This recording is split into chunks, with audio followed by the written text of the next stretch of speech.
तो नमस्कार साथियों, कैसे हैं आप सभी। आशा करता हूँ आप सभी लोग अच्छे होंगे। तो एक बार फिर से स्वागत करता हूँ मैं आपका अपने YouTube channel the knowledge Gurukul में। तो दोस्तों, बीते कुछ दिनों में हम लोग देख रहे हैं कि विधानसभा सत्र का जो घेराव है, तो उससे संबंधित एक प्रकरण हमारे सामने आ रहा है कि जो हमारे बेरोजगार संघ के अध्यक्ष हैं और बेरोजगार संघ के द्वारा जो है विधानसभा का घेराव करने से संबंधित एक मामला या फिर कहें एक जो मुहिम चलाई जा रही है, उसमें क्या कुछ यहाँ पर प्रकरण हमारे सामने हैं या फिर क्या कुछ मुद्दे जो है वो वहाँ पर रखे जाने का प्रस्ताव रहेगा बेरोजगार संघ के अध्यक्ष के द्वारा, जो कि राम सिंह कटवाल जी हैं हमारे। तो देखते हैं उनमें क्या कुछ प्रकरण जो उनके द्वारा अभी हमें दिए गए हैं वो क्या कुछ हो सकते हैं वहाँ पे, और कितना कुछ जो फ़ायदा है वो यूके ट्रिपल एस सी के भावी अभ्यर्थी जो हमारे हैं उनको वहाँ पर रहेगा। तो देखते हैं किस प्रकार से मामला है। क्या कुछ जो 20 अगस्त की वो डेट दी गई है जिसमें विधानसभा सत्र का वहाँ पर घेराव होना है, तो देखना है उसमें क्या कुछ मुद्दे जो रहेंगे उनके द्वारा। जैसा कि नीचे दिया गया है 20 अगस्त 2025 सुबह 11 बजे भराड़ी साइड जो स्थान दिया गया है वहाँ पर जाने का एक जो समय और स्थान बताया गया है। तो इसके क्या कुछ प्रभाव हमारे लिए हितकारी रहने वाले हैं, इन पर बात करते हैं। उत्तराखंड पुलिस कांस्टेबल भर्ती में युवाओं के हक के लिए, तो वही चीज़ है कि जो उत्तराखंड पुलिस कांस्टेबल की भर्ती है उसमें जो हमारा पेपर का स्तर है उससे संबंधित यहाँ पर बात होगी, और क्या कुछ जो सुधार हो सकते थे वहाँ पे, और या फिर जो मेरिट से संबंधित है कि कितनी मेरिट वहाँ पर जो है एक सेफ रहेगी जो उत्तराखंड पुलिस के अभ्यर्थी हैं उनके लिए, यानी कि कह सकते हैं उनमें धातली जो है कितने नंबर से ऊपर जो है वो मानी जाएगी, और कितना जो बच्चों का स्कोर है वो 45 प्लस वहाँ पर रहा है और 35 प्लस, वो चीज़ वहाँ पर एक वाद योग्य विषय रहेगा कि बच्चे जो है 45 प्लस और 35 प्लस नंबर यहाँ पर नहीं ला पाए। तो उसी के संदर्भ में वहाँ पर जो है विधानसभा सत्र का घेराव करने से जो प्रकरण हमारे सामने आ रहा है। और बाकी यही है कि अधिकतम जो युवा है वो 35 और 45 प्लस नंबर लाने में पर सक्षम नहीं है, जो कि गांव का एक बच्चा रहता है सामान्य रूप से। अब ये जो मामला हमारे सामने गांव वाले जो छात्र हैं उनका आ रहा है, वो उनका यही कहना है कि जो सुख सुविधाओं और संसाधनों का वहाँ पर अभाव है, क्योंकि अब यही है कि गांव में मैक्सिमम जो उत्तराखंड के बीहड़ वाले क्षेत्र हैं वहाँ पर जो है प्रतिदिन आपको जीवन यापन से संबंधित गतिविधियाँ करनी होती है, क्रियाकलाप करने होते हैं। तो उस दौरान आपका जो मानसिक स्थिति है वो उतनी ज़्यादा पढ़ाई के साथ जो है नहीं जुड़ पाती है, और जो कि एक स्वाभाविक सी चीज़ है। उस प्रकार का अगर आपको परिवेश नहीं मिलेगा तो यहाँ पर संभव नहीं है कि आप एक शहर में रहने वाले बच्चे जो कि अत्यधिक समय अपना लाइब्रेरी या फिर थोड़ा घर में भी सेल्फ स्टडी में देते हैं और अन्यत्र प्रकार की कोचिंगों से जुड़े हुए हैं, लेकिन वही चीज़ें हैं कि पहाड़ों में उतनी ज़्यादा सुविधाएं संसाधन नहीं है, और उसके बावजूद एक अच्छा फिजिकल मानने के बावजूद वो उनमें से मैक्सिमम बच्चा, ये तो नहीं है कि पूरा ही बच्चा, लेकिन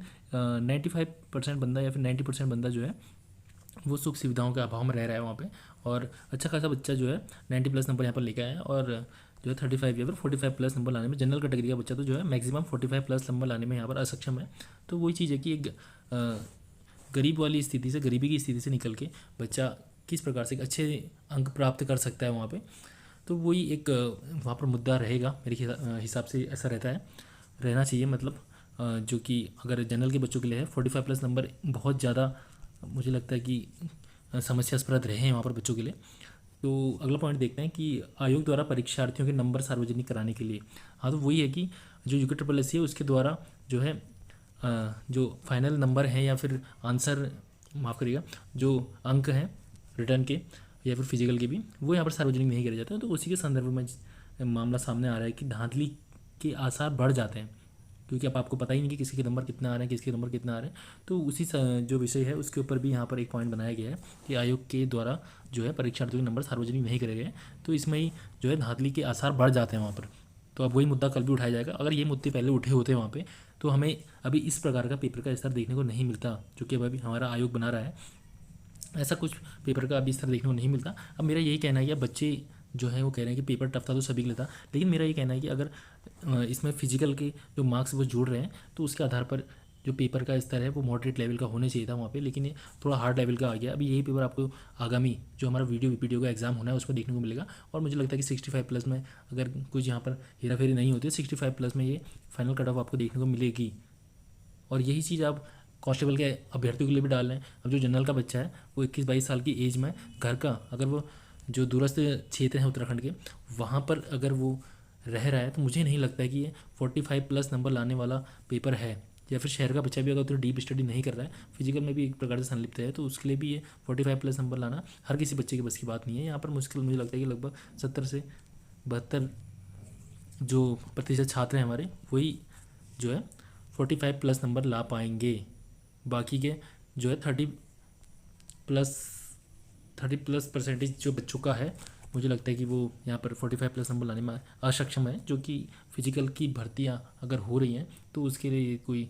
सही बात नहीं है। मुझे लगता है कि दोनों चीज़ों का एक क्राइटेरिया है जो फिक्स होना चाहिए। जो पैटर्न दे रखा है आपने, जो सिलेबस दे रखा है, उसके आधार पर आपको पूछना चाहिए। बिल्कुल इस प्रकार का नहीं बताना चाहिए कि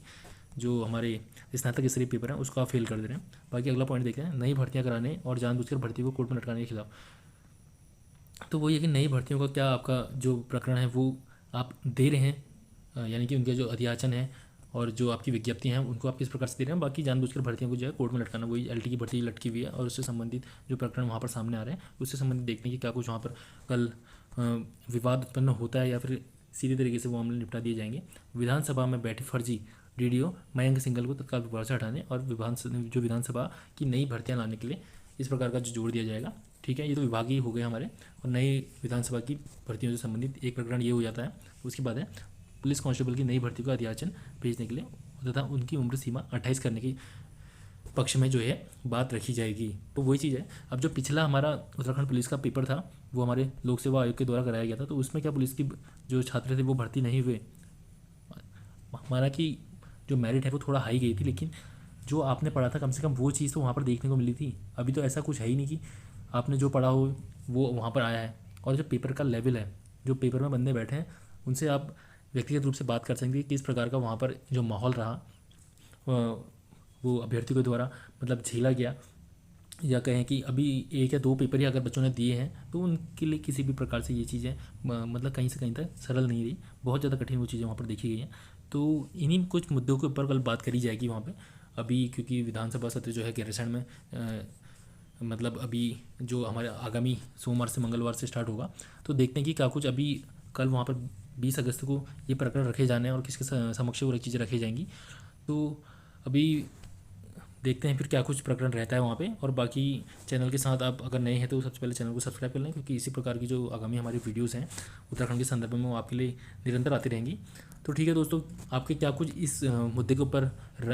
विचार हैं और क्या कुछ राय हैं आपकी, वो नीचे कमेंट बॉक्स में लिख के बता सकते हैं। और बाकी अपना सपोर्ट जो है बेरोजगार संघ के साथ आप बनाइए, क्योंकि जो हमारे भावी छात्र हैं उनके लिए तो कम से कम एक अच्छा पैटर्न बन के आए। आप लोग तो मैं देख रहा हूँ कमेंट में कि आप लोग कह रहे हैं कि यार ठीक है जैसा भी है, मेरिट से संबंधित जो भी वाद विवाद वहाँ पर रहेंगे, लेकिन मुझे लगता है कि आगामी जो हमारे अभ्यर्थी उनके लिए एक अच्छा प्लेटफॉर्म बनाएं, क्योंकि हमसे पहले वालों ने अगर इस प्रकार की चीज़ें करी होती तो आज आपके लिए भी कुछ अच्छा वहाँ पर जो है प्लेटफॉर्म देखने को मिलता। वरना आगामी जितने भी हमारे एग्जाम है वो day by day tough to tough होते जाएंगे।